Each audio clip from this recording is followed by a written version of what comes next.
Every day, the world moves on as it always has. Cities wake up, work begins, and life feels familiar. But beneath that sense of normality, something is shifting. The climate is changing, and the systems we rely on, energy, food, water, cities, finance, are under pressure in ways we're only beginning to understand. These changes don't live in reports or projections, they are already shaping people, livelihoods and communities. We created the Climate Leadership podcast so these challenges don't remain abstract or distant, but are explored through the people working inside these systems, making real decisions with real consequences, often without clear answers. This is not a space for fear, blame, or perfection. It's a space for honest conversations about what leadership looks like in a changing world. If you're listening, you're already part of that leadership. Let's begin the conversation.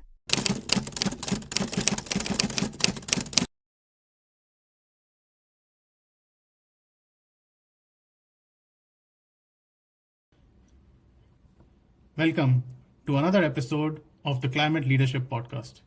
Today's conversation focuses on a question many organizations are grappling with. How do we move sustainability beyond ESG frameworks and reporting and turn it into a real driver of business value? My guest for today is Mr. Daniel Jeanroy, Chief Value Officer and Operating Partner, focused on technology, sustainability, and impact investing. Over the past 25 years, Daniel has worked at the intersection of entrepreneurship, quantitative modeling, risk technology, and climate finance, helping organizations navigate complex transformational challenges. At Sustainable One, his work centers on integrating financial and extra-financial metrics into strategy, enabling forward-looking decision-making that connects impacts, risks, and opportunities to performance and value creation. In this conversation, we will explore what sustainable value creation really means beyond ESG, how holistic performance can influence strategy and execution, and how businesses can align financial goals with real-world physical boundaries in a rapidly changing world. Thank you, Daniel, for giving us your time today. And can you please introduce yourself for our audience? For sure, Amber. Thank you very much for having me first. I am Daniel. I've been initially starting my career as a risk professional in the financial risk world, whereby we were having forward-looking simulation for financial institutions mainly. And this brought me to a situation where obviously we were using technology, and I was very active with that, and realized at some point that some of the value creation that our partners and customers were thinking they were doing on trading desks actually appeared to be value destruction when the credit crisis emerged in 2008. And we're talking here about the subprime crisis. And one of the factors of that was what is called later on the credit valuation adjustments, and then there are a whole host of valuation adjustments that you can compute and adjust.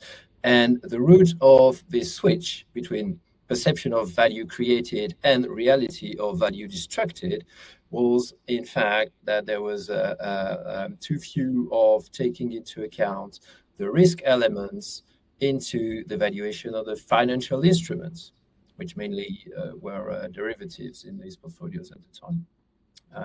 And this led me to try and dig deeper into this conundrum, exploring how can you make sure you actually operate an activity, a business, a project really creating value today, but value in the future, in the foreseeable future, getting the right signals to find the balance where you would cross potentially the boundaries where the value is not created but destroyed.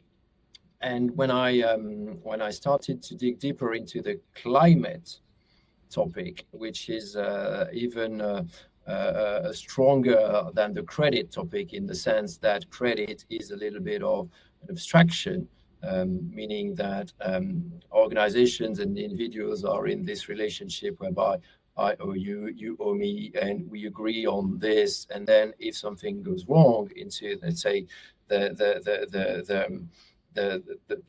the agreed proceedings, we can always try and rearrange things in a manner that is going to make it more sustainable, precisely.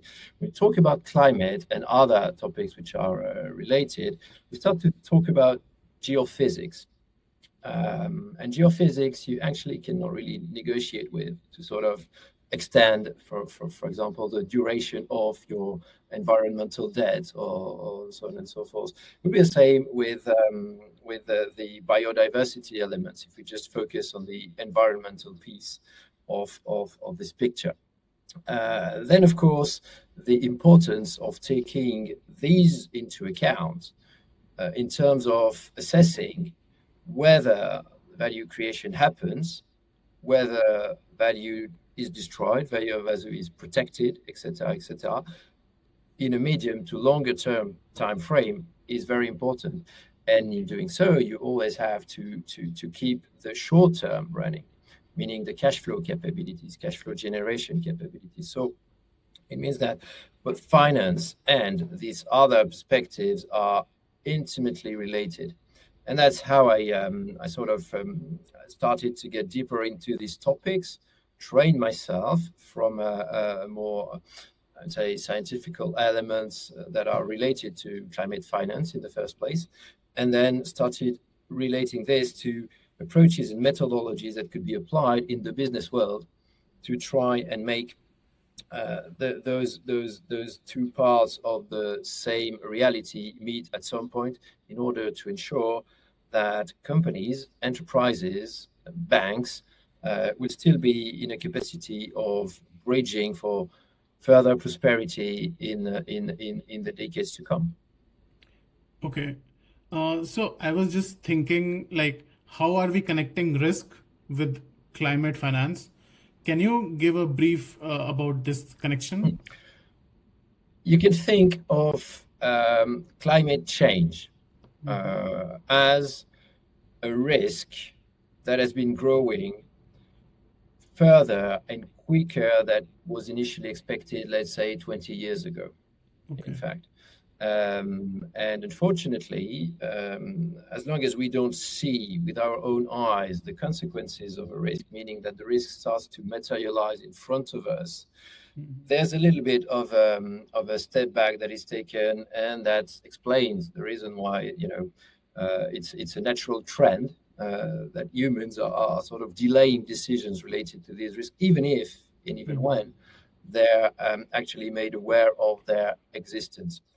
It is clear that what I started to allude to, meaning the credit crisis and the valuation adjustment, could be an approach to try and think of climate change and its consequences, be it on the other environmental elements such as biodiversity loss or disruption in the water systems, but also on their societal consequences. You can think that as a risk that should be accurately assessed, first recognized, second mapped, three assessed, and then take that into account into how you would think of a business strategy that incorporates this, be it in the pricing of your products, in the way you produce them. Think of an industrial company.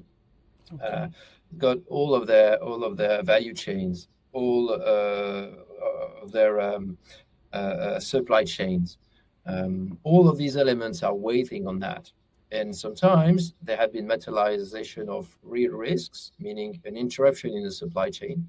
For example, for one of the suppliers, key suppliers of a small component, a very well-known example of Porsche last year, in Switzerland, got stuck for 3 weeks, couldn't provide the factories, resulted in a 2 billion loss in terms of production halt, in fact. So that's an element that was not priced in, actually, in their strategy. And you've got a host of them, in fact. What I mean by that is the link with risk is there is, and is currently happening, an erosion of margins, EBITDA, whatever, that are related to some extreme weather events, just to cite those. which are very intimately to climate change related or related to climate change. I see. Okay. So previously, businesses might be taking into certain risk factors when they're doing analysis, but now climate is playing a bigger also into the picture now. They have to take that into account. They do for their own operations. I was just taking an example on the previous answer. They also do, and it's going to increase as time goes by, from the funding of their balance sheet perspective, since climate risk now is being taken into account precisely as a tranche of risk that is added up to the other tranches of risk in all of the regulatory requirements, pillar 1, 2, 3, meaning that you're going to have a layer of climate risk in credit risk, in counterparty risk, in operational risk, and that relates to the risk-weighted assets that banks have to put aside in order to protect themselves against any adverse events in that respect. And that also means that the efforts and the methodologies, and that's why the financial risk methodologies, which we have been working on for a long time now and are operative in an existing framework of risk management and risk reporting in globally today. What's happening is that when you need to reduce this layer of risk that you've identified, it's got a positive impact for the banks because it does have a positive impact on the reduction of their risk-weighted assets, meaning on the reserves they need to put aside, meaning that for a reduction in these elements, they are able to price out part of the risk from the credit lines they open for their customers.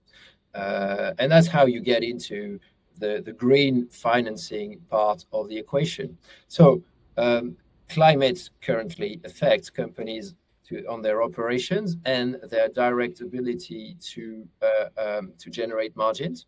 And we're in the corporate finance space, and still in the corporate finance space, but starting to relate to the market finance space. There is the element of being able to fund your company at the right price, meaning the interest rates. And the interest rates are increasingly going to be differentiated depending upon whether, let's say, you're a company with a low contribution to the generic climate risk, meaning to the growth of risk-weighted assets related to climate for your bank or your banks. So if you're well rated in that sense as a company, you're going to have a lower interest rate than your competitors, which with a lower rating than you, but also based upon the projects, the very projects that you are going to seek funds for. You're going to go seeking financing for regenerative agriculture. If you're into the food industry, like the value chain includes that, then you can have funding for projects both from banks. The fact that you're going to move into a greener type of agriculture, less carbonated, means that you're going to get that funding with a lower interest rate. If you go to private credit, the importance of this factor is even higher in many instances because private credit considers that the carbon-related risk, or even you can broaden that to the ESG-related risk, is even more of a risk factor because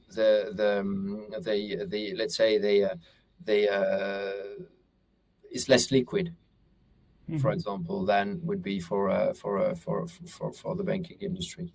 And what it means for them is they would run an analysis and rather have a no-go than offer you a higher interest rate.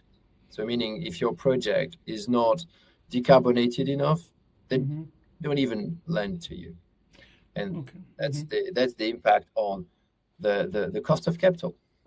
Okay, so I was just thinking that my basic understanding of finance is risk and return. And if there's a project which is at a higher risk and lower return, then no company or it should not be taken. So how do you finance green projects in that scenario? The green project. So you've got it depends on what type of projects you're talking about. A lot of projects, if you think of infrastructure projects, because some of them need to be infrastructure projects, be they for decarbonizing an entire industrial value chain or building up an infrastructure. For example, you need to move a logistical infrastructure because it's now located in a place which is subject to watering, Right. floods, and it was not. Like the past 100 years, nothing happened. The past 150 years, there's no record of major floods. So you were securely thinking you could establish your logistical hub there. You can't do that any longer because you realize, as I said, there has been a materialization of the risk, like in the past couple of years. This happened in France, by the way. Or you just realize that, oops, it happened 100 kilometers from where you are. Actually, the zone is now changed to a flood risk zone from the authorities, and you need to do something to act on this. And so there are a number of actions you can take, but then it requires investment. How do you fund this? The mechanism I've just described is helping you here, because for the lifespan of this infrastructure you need to move, which is longer than 3 years, basically. You're going to have a return on investment that is partially funded by the fact that this project is going to bearing a lesser cost of capital as any others. Plus, it's life-saving in the terms of it's a lifeline for your company, in the sense that it reduces the risk of having to stop your operations or part of your operations for some weeks in the year or for some month in the year, meaning also that you're gonna get you're getting an edge on being capable of insuring your operations. If you don't do it, if you don't fund it, then there's an additional weight that you're going to lose the capability for insuring part of it. You can still get insurance, but the coverage is shrinking for the same budget, or you can get the same coverage and then the budget is multiplied by X.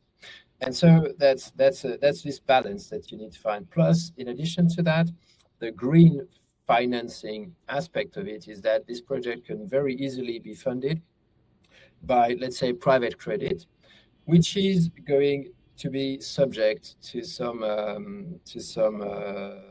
threshold effects. Meaning by that if you realize some KPIs on securing your logistics and making more secure, etc., you're going to get a lower interest rate.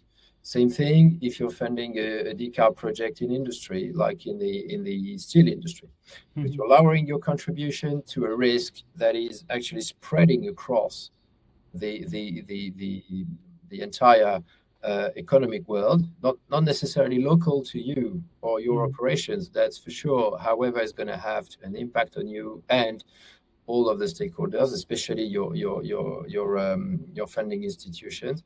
Then the better you are on materializing the KPIs for decarbonating, the lesser your interest rates will be.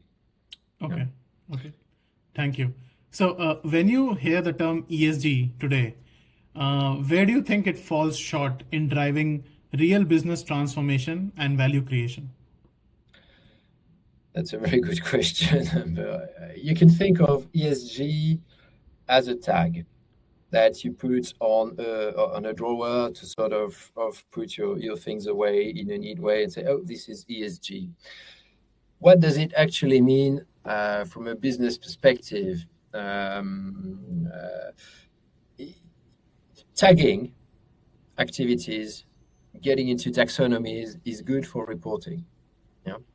And that's probably how it was initially used for. But if you just stay at the reporting level, you probably won't have a very efficient way of taking that into account for real assessment of what it actually means. And I think that's where it sort of fell short in the past years, because some of the taxonomies in all jurisdictions we're actually not necessarily giving the right level of information to investors, in the sense that you still were not sure if in Europe, for example, you were having Article 8 or 9 funds, Article 8 specifically, you're not 100% sure. If you are very, very, very focused on I don't know, decarbonation or getting greener agriculture, etc., you're not 100% sure that the fund, because it's got the tag ESG, Article 8, is going to be funding just that. On the other end, you also rely on other dimensions, such as defense, to make sure that your sovereignty can be kept on this focus. So probably the taxonomy today is far more accurate in Europe, meaning that it directs the information to investors in the sense that either you're a full green and you just fund solutions that are contributing to the decarbonization, for example, or you include funds including investing in companies that are transitioning from a state A to a state B, or you're not at all. And then the information is clearer. ESG is convenient in the sense that as an acronym, it's 3 letters, and then you can start to try and get some vibe around that, which I think was what happened. But it's not necessarily the most useful when you come to terms with what's actually happening in the company. You need to go far deeper than that. For example, environmental means a number of different things for different companies.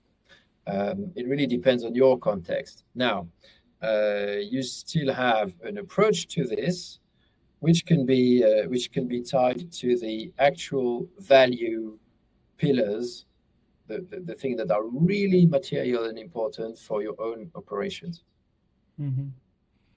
I see. So ESG as a tag is very good and it conveys certain information, but we don't know exactly for each specific sector how much it is helping the environment, basically.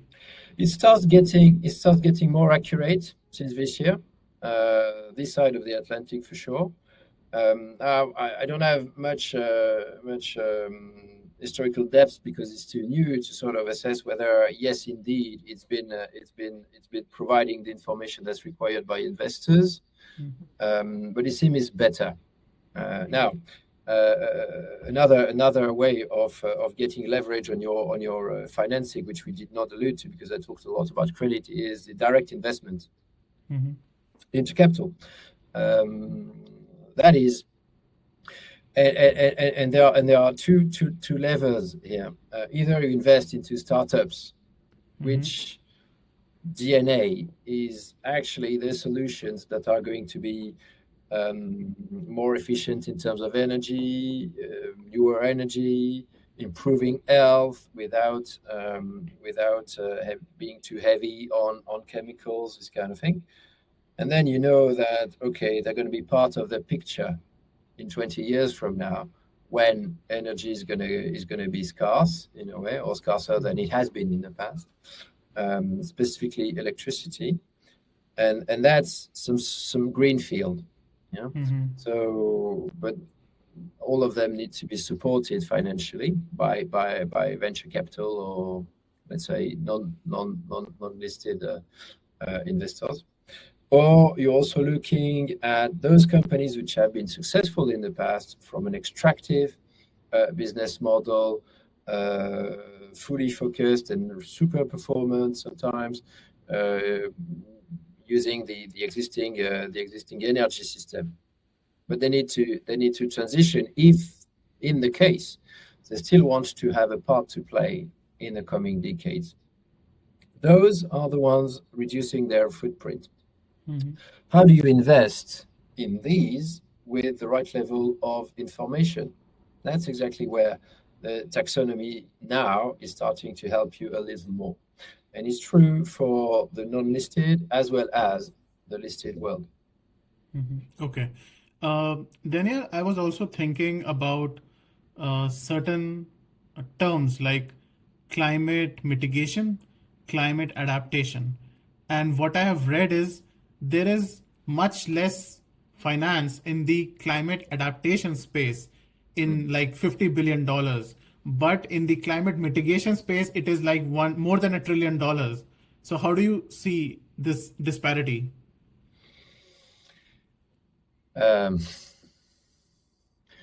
So the latter, like the climate mitigation, are probably fueled by the fact that two elements. That one, there was a past momentum saying that yes, we need to emphasize more, and then these solutions are going to be the ones here in the future. Some of them are part of what we were discussing before.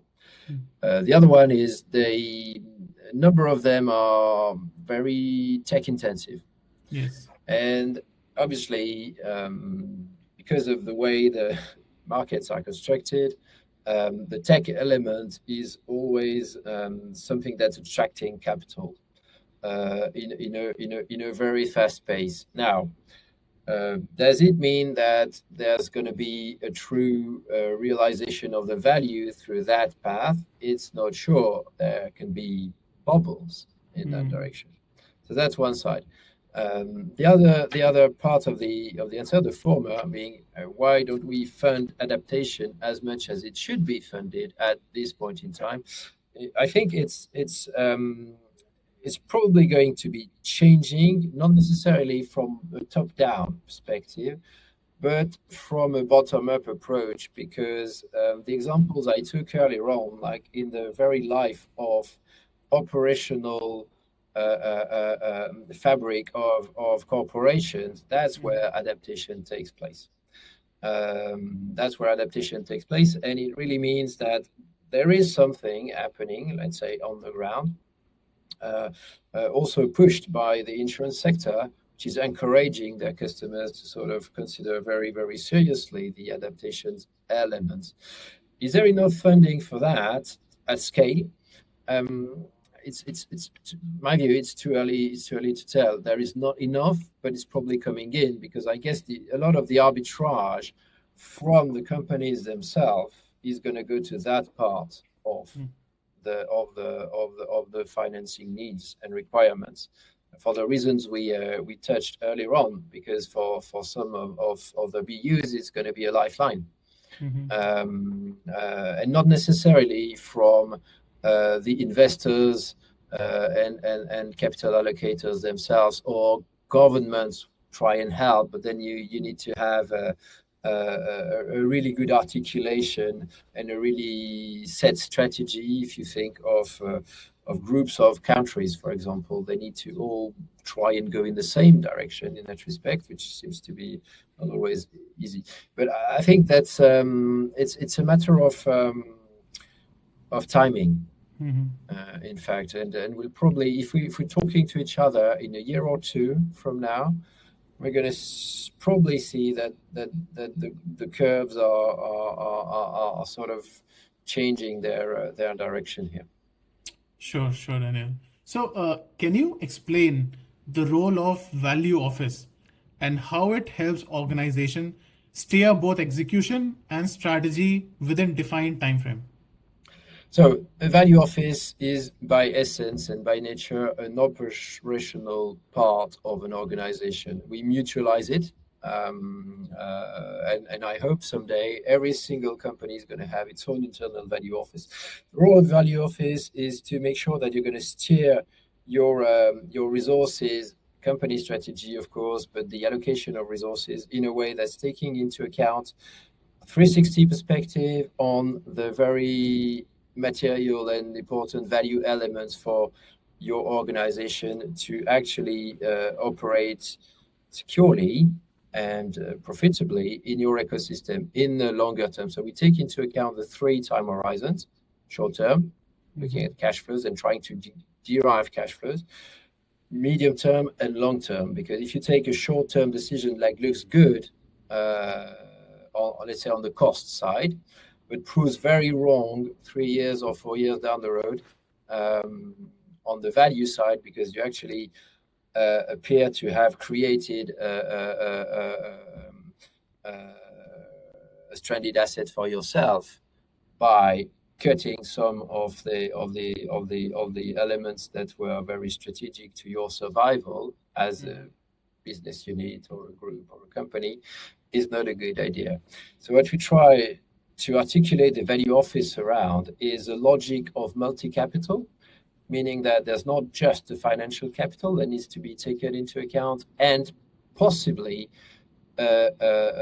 grown, augmented. There are also the other types of capital. But we're not for the moment, we're not at the point where these capitals need to be cast in stone. We think that there's an environmental element, that natural capital, of course, some sort of societal capital, of course. But there is also the intellectual capital as part of that, the human capital, which is slightly different than the societal one.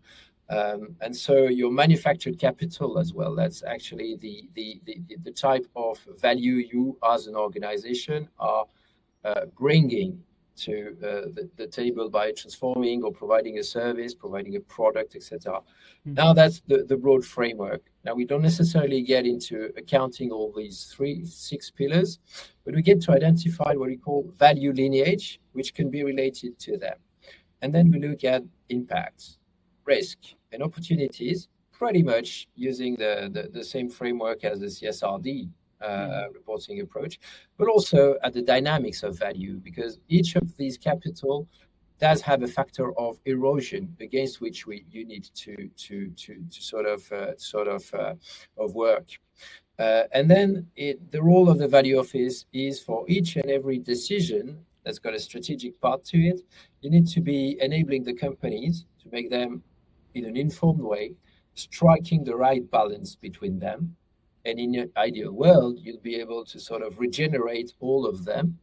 In a real world, you need to feed from one to regenerate the other. But at the end of the day, the longer term robustness of a business is certainly dependent on the dynamics between all of these value lineage / capital. So that's what the value office does as a junction of the CFO office, the strategy office, CEO office.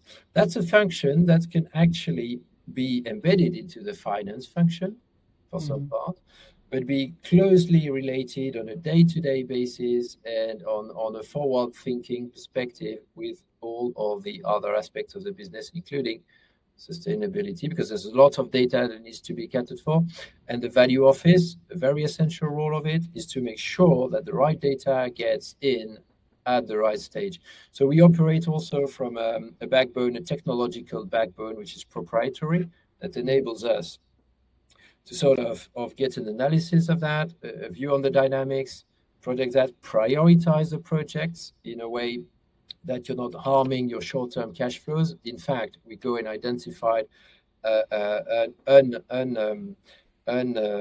invisible liabilities, for example, for the future, try and reduce them as soon as possible, derive positive cash flow from them to fund or help fund the longer-term initiatives that's going to enable the business to survive and thrive. Got it. Right. I think that's a very, very good strategic office, this value office. Yeah. So I was also thinking, in your view, do you think there can be a place for a climate office or sustainability office because of because it encompasses everything? The sustainability office, in this respect, value is related to the future value that, in the end, it is still materialized by. If you take an investor's perspective, the value creation that the investors bring or the companies bringing is materialized by the capital gains that you make at the time of exit, right?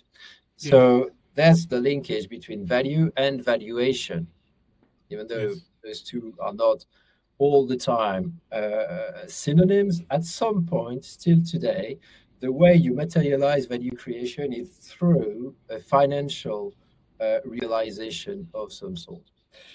Sustainability in a company is a different function. It is a function that's actually highlighting and identifying which are the projects, topics, forward thinking and forward looking elements that the company could benefit from and could bring as a sustainable element. The value office is taking these into account, merging them with how do you operationalize those, when, at which pace, which is priority, which may not be, etc., in conjunction with the financial operational system that currently companies operate on. Right. So there is definitely a room for a sustainability office. In fact, the value office is operating as a junction. We have a way of picturing it as a piece of the puzzle somewhere in the organization that's missing today. Right. I was talking to someone and I was mentioning that I foresee, like, HR is a function in every company. I think sustainability should also be a specific function for all the companies, right? So how can companies align financial objectives with physical and planetary boundaries without losing competitiveness in short term? That's a really good question, because there are evidence that, in fact, they're not losing competitiveness. A recent study, like last year, a cohort of a study from BCG and EDCI, which is kind of looking at, the trying from a data source, very much sort of from 900 companies and 300 asset managers, of fund managers in the private equity world. And we're talking about portfolio companies of private equity here. So they survey them, they give them their data, and out of those databases, they run a yearly it's not a benchmark, it's a report, a yearly report on trying to allocate factors of value to the contribution to value creation.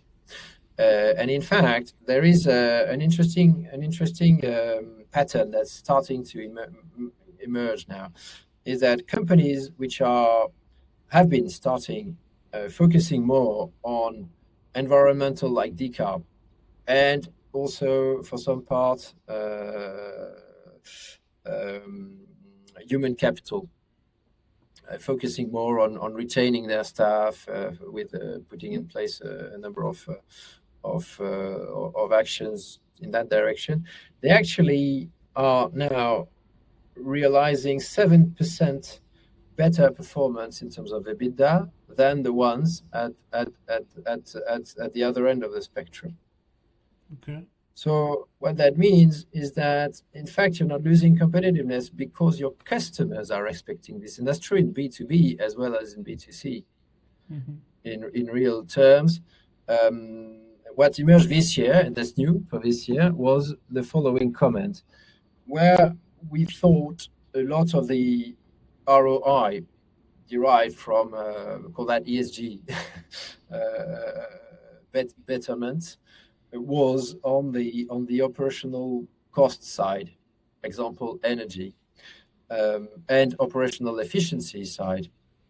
Now we realize that there are actually more upside than there is minimizing the costs. And so the difference in EBITDA comes from the ability now to get more revenue from the fact that you're actually a company that your customers are perceiving as doing better efforts than the other.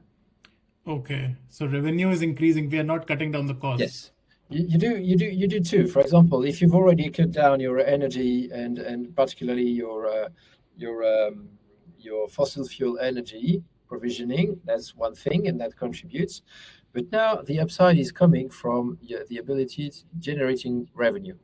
And it's going to be more and more important, because, like, the bigger companies looking at their value chain and their providers, they're now surveying this, and sometimes in a very insidious way, they are going to downgrade some of their providers, if they don't comply with some of their sustainability requirements in call for tender, from a tier one provider, you're going to become tier two, etc., etc.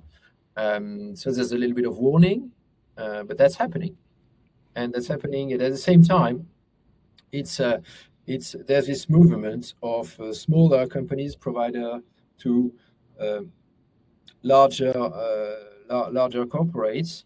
They are trying to gather the data that's required by those, and there are some innovative solutions that help them fund that effort, because that is an effort, and that's where the thing hurts a little bit. But then those ones are the ones who are sure to keep their turnover in good shape, which is why you can actually reverse the argument and say, if you're not doing it, then you become gradually uncompetitive. To the extent you can be priced out of the market, not priced, but put out of the market, out of exactly the same way I was describing some private credit is running their investments now, or the project they fund now. They say, okay, if you're not good enough on these ESG criteria, we shake hands, but we don't talk business, because you're too much of a risk for us for medium to long term. We just want to take and fund projects that we know are matching the risk, climate risk, for example, reduction or control, because it's not going to be reduced for at least a few decades, I think. Right. But that's the thing. Competitiveness means the ability to be in the game, precisely. And when you say it's now become a gating element, you become uncompetitive if you don't do it, because you're not going to be allowed to play. Right. And not by regulation, by your own customers. Okay. So, I was thinking that competitiveness, right? So, is ESG now a source of competitive advantage, or it's like a given now? You do need it, otherwise you are nowhere to fight. It's in my view, it's neither black or white yet. Precisely, and that's an interesting time, because a lot of companies can still jump on the bandwagon if they haven't started and get in a good shape. And there are also the ones who've got another type of strategy, saying that's the last man standing, and say we don't change anything, though we don't invest in anything, and we reap the profits until it dies, and that's it. And that's a company, one type of company strategy. But it's not one for the medium to long term. If you want to be in business in 10 years from now, if you want to be in business in 20 years from now, you better think of it as something that needs to be appropriately handled. I think you're still in the phase where you can build the competitive advantage out of it. Okay. Soon to become a phase where if you don't have it, you're not even allowed to play. Right. Okay. Yeah. Finally, my last question. So, looking ahead, what will differentiate organization that successfully embed sustainable value creation from those that remain stuck in ESG compliance mode? What's going to differentiate them, Yes. or the outcome? Well, the outcome is going to be pretty clear to me. Is if you don't do it properly or at the right pace, again, you're going to be gradually pushed out of the consideration from investors, for example. Think of it as a cycle and liquidity cycles world, in which it is. When an investor comes and invests into a company, talking about the non-listed space here, his goals are not to hold forever. His goal is to hold for, let's say, 5, maximum 10 years. And 10 years is probably a bit of a stretch, but sometimes you have to, and create value in the sense that you will be able to materialize it through capital gains at the time of exit, and in some segments, by awesome multiples. That's, in some others, it's more reasonable. That depends on the industry and the maturity, etc., etc. Now, what that means is that a company that's taking this into account very seriously is going to be seen as a company that is, one, capable of surviving in a world where resources are scarce, financial, raw material, etc., etc. And we're talking here about also the consideration of circularity, for example. In places like Europe, circularity is strategic in the sense that you've got a lot of materials that are on the ground in goods that's operating or used today. But we don't have much more capabilities of extracting anything from anywhere in Europe, because we don't have a lot of territory that can be used for that. So of course, if you run a business that is capable of recycling, let's say 50% of the materials required for you do sneakers, and you need soles for the sneakers. If 50% of these soles can be coming from recycled material, you have far less of a supply chain issue down the road than others who are totally dependent from materials that are coming from other jurisdictions.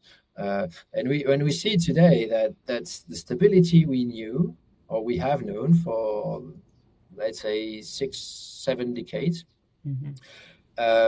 is potentially not guaranteed, and is probably never going to be back until let's say the second half of the century, or even further. I'm referring here to the Carney speech at Davos. Right. So we see every single day there are news about rules of the game changing, introducing a little more volatility in what used to be very stable. Yes. A company that takes that into account and makes sure that sustainability as a whole is at the source of its strategic analysis and its business model, meaning that is more robust, meaning more capable of creating a profit-generating engine for the past years and decades. If you're stuck into the successful yet a little bit outdated model, you're very much at risk. So as an investor, would you invest into company A, taking that into account because you want to sell your stake in 5 years? And to be able to sell your stake in 5 years, you need to be able to find an acquirer who thinks that he will also be in a position to resell it again in 5 to 10 years from time of. Right. So it's a cycle. True. Thank you, Mr. Daniel, for sharing your insights and for such a clear and practical perspective on sustainable value creation beyond ESG and reporting. This conversation highlights that sustainability is not a parallel agenda to business performance, but a strategic lens that connects impacts, risk, opportunities, and execution to long-term value. Integrating financial and extra-financial metrics and steering strategy through holistic performance is becoming essential for organizations navigating an increasingly complex world. Thank you everyone for joining us today.